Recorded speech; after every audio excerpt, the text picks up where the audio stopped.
So ayan mga kapugi, manood na naman tayo dito. Ayan, may petog na naman si sheep. Ang kulit ng itlog nila, dalawa yung dilaw. Ayan, tinanggal yung itlog. Tapos, ito yung kutsara niyang butas ang gitna, may asukal. Naglagay na naman siya ng asukal. Ayan, tapos linagay niya sa tawag dito, tabo. Hinalo-halo. Tapos, linagay yung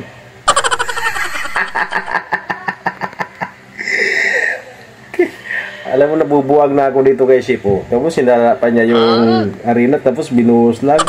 May arinang, ano tawag dito? Gatas. Ayan, nilagyan ng gatas. Tapos, hinalo-halo, linagay ngayon. Ayun, ito na yun yung imbodo niya. Yung galing. Ano to? Ay, Oreo. Oreo to mga kapugi.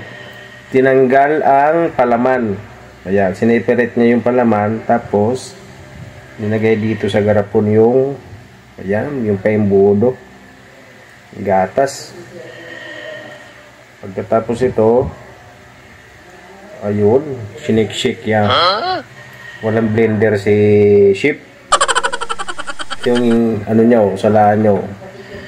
Tapos anong gagawin dito? Tingin mo kakasya dyan yung itlog? Oh, natatapon na. Oh. Tapos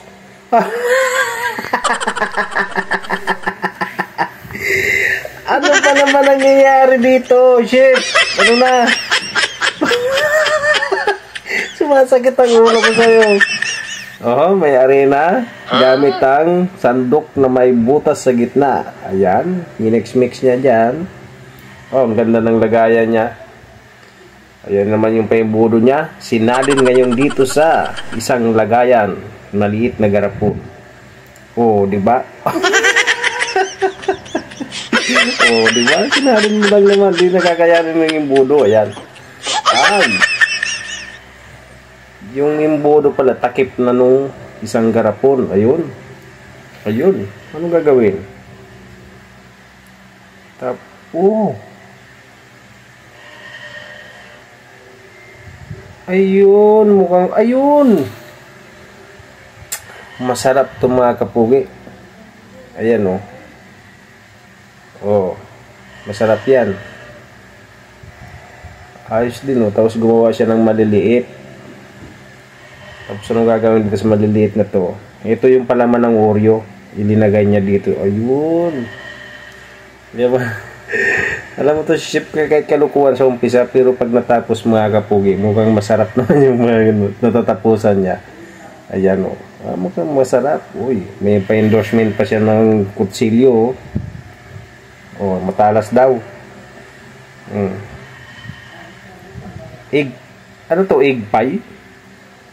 Oh, mukhang maganda, masarap. Diba? May endorsement pa siya ng kutsilyo. Bumili na daw kayo ng kutsilyo mga kapugi.